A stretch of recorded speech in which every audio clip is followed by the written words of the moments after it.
Magandang araw sa lahat. Ako nga pala si Andre Wilfred Dixon, currently cartoonist from Fiat Labs, and I'm former head cartoonist from Ariana University, and I study right now in National Teachers College. Oh. How did your educational background shape your perspective as an artist and advocate?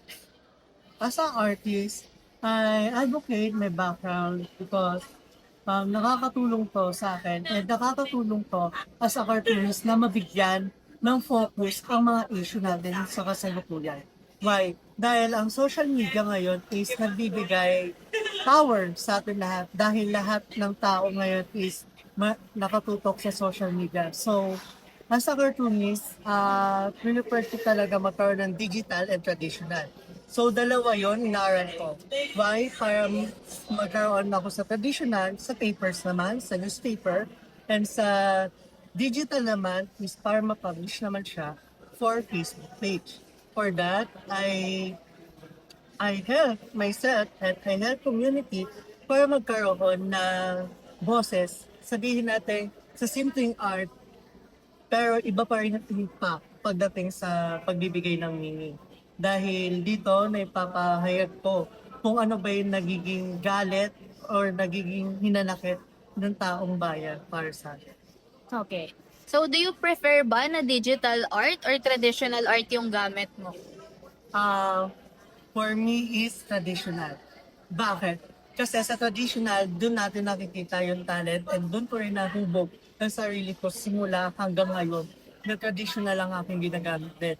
Dahil dito, naipapublish ko ang mga gawa ko sa newspaper ng former school ko na Ariana University, Bonsumulong Campus. That is the Standard Manila.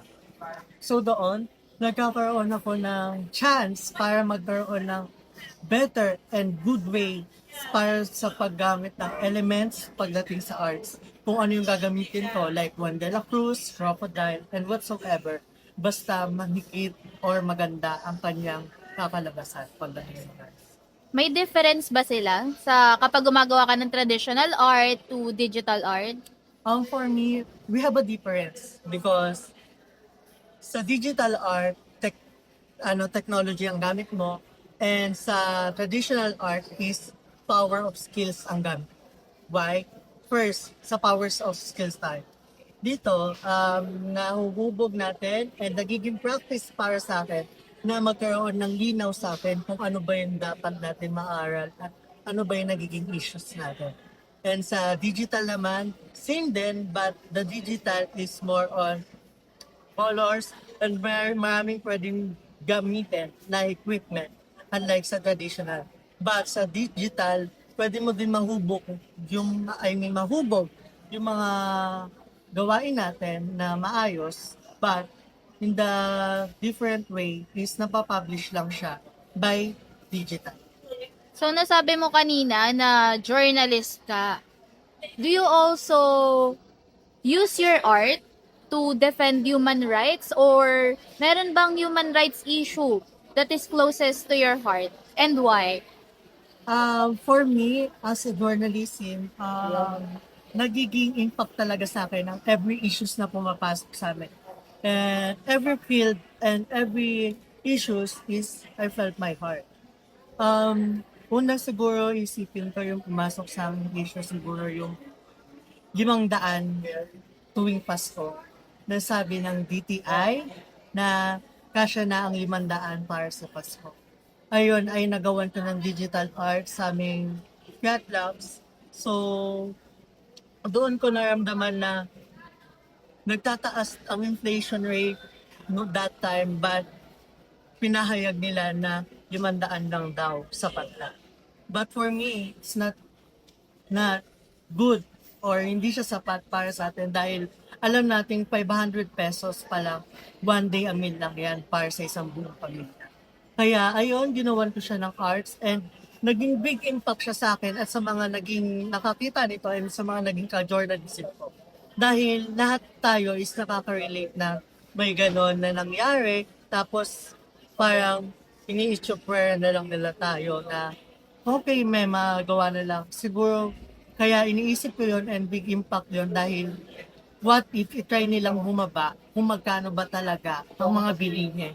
Hindi yung nagiging ano lang sila na parang bigay lang sila ng bigay na price or presyo sa atin pero hindi naman nasasaayon kung ano ba yung nasa realidad natin bilang mga Pilipino. Okay, thank you for that. And next is, how has digital technology changed the way you create and share your art? For me, how will change in my digital art is sa pagkakaroon din ng maayos and good guidance sa mga co-journalism ko. And as a journalist, as a cartoonist na sumasabak sa every field ng issues, maparally, or mapalabas yan, mapabalita, kailangan natin maging aktibo. Why? Dito, nakikita ko yung pagiging journalist ko sa maayos ng paraan. And dito, nakita ko na mayroong pagbabago sa mga nagiging way ng arts ko. Kung dati, as a first journalism ko, petiks-petiks lang yung madinodrawin ko. And parang ngayon, I feel better na nakikita ko yung sarili ko nag-improve dahil sa pagsasama sa mga rally, kikinig ng mga balita, and sa ganon is nabibigyan ko pa ng opportunity kung ano pa yung kamalayan ko pagdating sa arts and sa pagkakaroon ng drawing. Dito is nagkakaroon ako na parang aral na galing sa labas is na ilalagay ko sa digital. So doon is parang nabibigyan kong boses yung sarili ko at nabibigyan boses ko rin ng mga mamamayan at mga sigaw ng bata at iba pang manggagawa. No.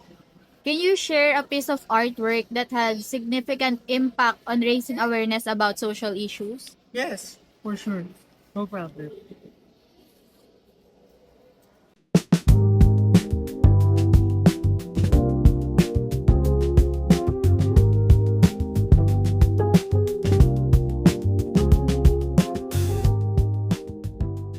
And for my traditional arts naman, is ito. May isang bata na babae is makikita natin sa part na to is nakalubog siya sa bangka. And may mga kabahayan sa gilid and may eskwelahan. But ano yung una na iisip na? Which is baha. Dito, nakikita natin is yung pagkakaroon ng issue natin sa baha. And recently, is nagkaroon tayo ng issues about sa flood control. Dito is pinapakita ko na sa issue na to na maraming tao at maraming mamamayan na hindi lahat is nasa mataas na lugar. Kaya inaabot sila ng baha and maraming bata ang nawawalan ng bahay at pangarap dahil ang kanilang pinag-aaralan at kanilang mga ginagamit sa eskwelahan ay nalulubog na lang ng basta-basta sa baha. And doon pala is maraming impact and marami ng apekto pagdating sa mga estudyante na nasa low class na. Which is, may mga estudyante na hindi kaya magkaroon ng maayos or magandang buhay pero meron silang pinag-aralan. Ay yung lininin ko dito na may mga batang kailangan ng boses pero hindi natin sila napagbibigyan at hindi natin sila dinidinig. So ayun, dito makikita is baha and bata na nakalubog na maraming pangarap sana, subalit sa isang baha na wala ito dahil lahat ng mga gamit na importante sa kanya ay lumubog ng walang pakundangan. Kung noon ay nasa mga pader, canvas at papel inilalagay ang mensahe ng protesta, ngayon ay nasa ating mga screen na ito matatagpuan. Mula sa tradisyonal na sining, lumalawak ang mundo ng pagpapahayag tungo sa digital art. Isang makabagong sandata ng mga artistang Pilipino na ninindigan para sa pagbabago. Sa bahaging ito ng ating talakayan, ating susuriin kung paano naging tulay ang digital art mula sa tradisyonal na sining at kung paano ito naging makabagong anyo ng protesta. Isang malikhaing paraan ng pakikibaka para sa karapatang pantao, katarungan panlipunan at pagbibigay boses sa mga isyong kinakaharap ng ating bansa. Higit pa rito, Iuugnay natin ito sa konteksto ng ASEAN kung saan ang sining ay nagsisilbing tulay ng pagkakaunawaan sa gitna ng ating magkakaibang kultura, wika at kasaysayan. Sa panahon ng digital media, mas mabilis na naipaparating ng mga artist mula sa iba't ibang bansang kasapi ng ASEAN ang kanilang paninindigan sa mga isyung panrehiyon tulad ng pangangalaga sa kalikasan, karapatang pantao, pagkakapantay-pantay at pangangalaga sa ating mayang pamanang pangkultura.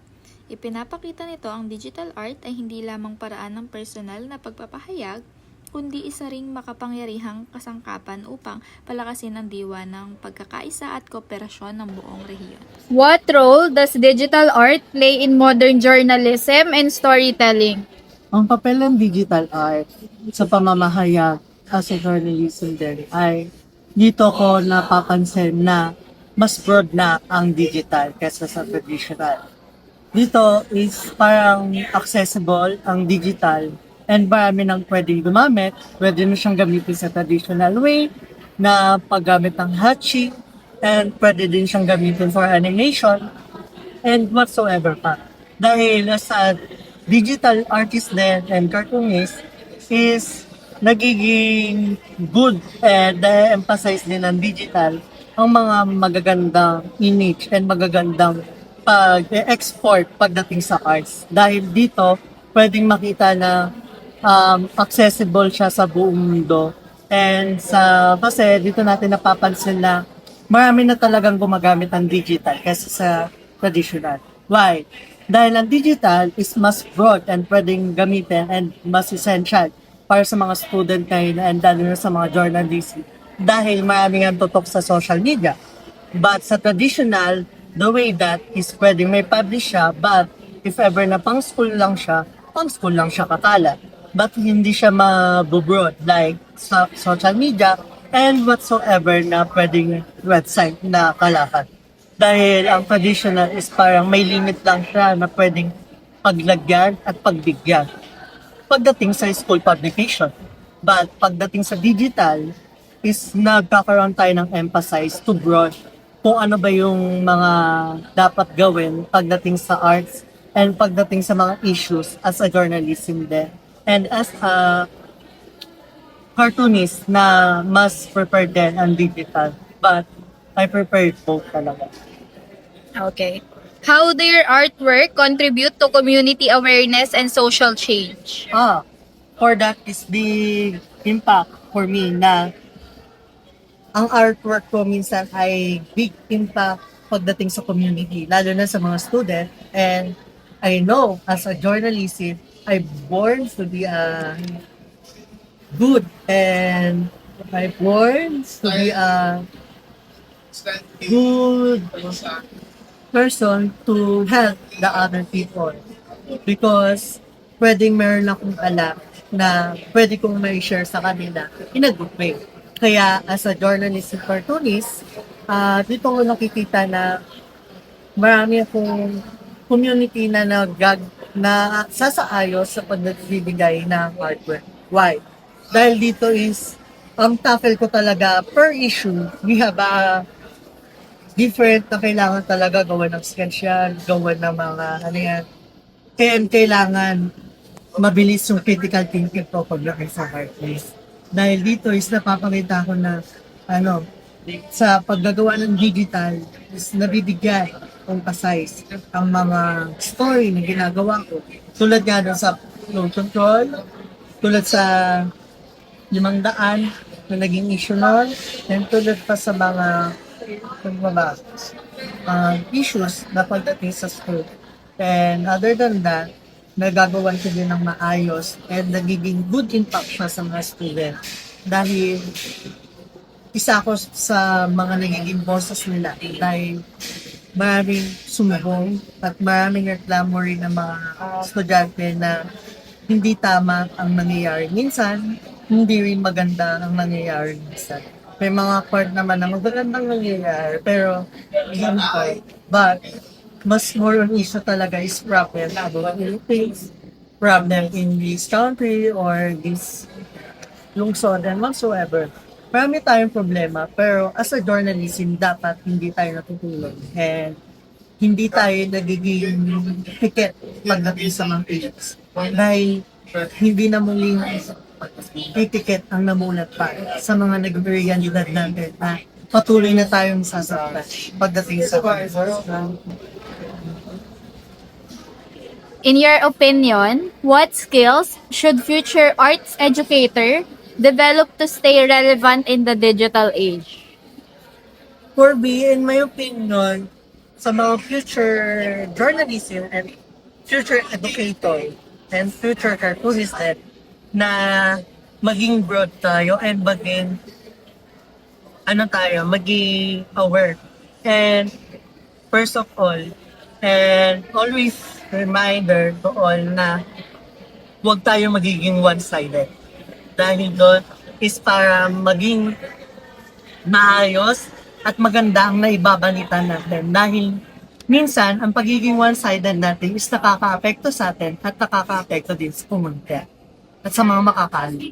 Kaya, as a journalism and sa mga magiging future journalism and magiging future cartoonist and future broadcaster and whatsoever na connected about journalism and whatsoever na community or maging dalubhasa, maging aware, and maging maayos ang pagtalakay natin, pagkakaroon ng fact check sa mga ginagawa natin dahil mahirap na sa panahon ngayon ang maging one-sided. Kaya sa panahon ngayon dapat nasa gitna lang tayo. Alamin natin ang tama at alamin natin ang mali. At alamin natin ang higit at alamin natin ang kulang. Kaya dito, may papakita mo rin sa inyong sarili na pag ikaw yung naging journalism, iba rin yung wants sa needs nila. So dito sa wants is impression mo lang. Pero sa needs nila, may papakita mo kung ano ba yung gusto nila sa kanilang sarili. So for that, if mahina pa rin yung loob mo na maging journalism or cartoonist, don't be hesitate to shine your skills about that. Dahil bilang mamamahayag, karapatan mo or karapatan nating lahat na magkaroon ng boses dito sa bayan na to. Okay. How would you define the power of art in protecting human rights and strengthening communities? I define my art for that na pagkakaroon na power dahil bilang as a digital artist din, dito ko nakikita na hindi lang ako yung nakakaranas. Ginubuhit ko lahat ng mga gusto kong gawin na nakikita ko sa paligid ko. Pero lahat sila nakakaranas. Hindi naman pwede magdodrawing lang ako ng pansarili ko lang na in my opinion na yun. As a cartoonist and as a journalism din, kailangan natin maging matalakay and kailangan natin kung ano yung nararamdaman ng iba, dapat natin pakinggan at bigyan ng oras sa paggagawa ng arts yun. Kaya ang arts is power to improve the self and para maging improve din siya sa pagkakaroon ng develop sa community natin. Dahil dito, sa simpleng arts is big impact siya sa community natin. Lalo na sa generation ngayon, marami ng gising at marami ng galit. Kailan pa tayo magagalit? So, harap-harapan na natin nakikita kung paano tayo kurang. So dito, as a journalism, nabibigyan emphasize and nabibigyan kahalagahan po art of power sa pagbibigay ng idea ko at idea ng lahat ng taong mamamayan sa paggawa ng art. So dito, ipapublish natin siya, pero naibibigay natin ng maayos at sapat at kung ano ba talaga ang hinahin ng bawat estudyante, mamamayan, ng bawat Pilipino. And lastly, how do you see digital art evolving in the next 10 years? I see the digital art evolving in this generation na magiging big impact talaga siya, lalo na sa mga journalism. Dahil ang social media ngayon is power na rin siya na para lahat tayo nakatutok sa social media. Lahat ng issues nagiging aware tayo dahil sa social media. And after 10 years, nakikita ko na mayroong improvement and better way na magkakaroon tayo ng better community and better government sa ating country dahil nabibigyan natin ng awareness and nagbibigyan natin ng emphasis on digital art and mga other arts na traditional na maraming student na gusto maging boses ng kabataan na binuhubog nila ang sarili nila sa paggagawa ng arts dahil doon naipapakita ng mga journalism or mga tao or mga estudyante na sa pag-post pa lang ng digital art sa social media is big impact na. So doon nakikita natin yung realidad. Dahil doon nagiging better to think tayo and nagiging improve tayo sa mga iniisip natin pagdating sa mga bagay-bagay. Kaya this coming 2028, I know na magkakaroon tayo ng better governance pagdating sa ating bansa dahil nakikita ko na ang digital art is nagiging big impact siya pagdating sa platform na social media. Sa kabuuan, nananatiling makapangyarihang kasangkapan ng sining para sa pagpapahayag, protesta at pagbabago, kahit pa nabago na ang anyo nito tungo sa digital art. Sa konteksto ng ASEAN, ang ganitong uri ng sining ay nagpapatibay sa ating pagkakaisa bilang mga mamamayan ng Timog Silangang Asya. Ipinapakita nito na bagamat magkakaiba ang ating kultura at wika, nagkakaisa tayo sa hangaring itaguyod ang kapayapaan, paggalang sa dignidad ng bawat tao, at positibong pagbabago sa ating mga lipunan. Sa pamamagitan ng digital art, mas nagiging bukas ang espasyo para sa kolaborasyon, pag-uusap, at sama-samang pagkilos ng mga mamamayan ng ASEAN. Maraming salamat po at naway nagsilbi itong paalala na anuman ang anyo ng sining, nanatili itong makapangyarihang kasangkapan para sa protesta, pagkakaisa at positibong pagbabago. Hindi lamang para sa ating bansa, kundi para sa buong pamayanan ng Timog Silangang Asya.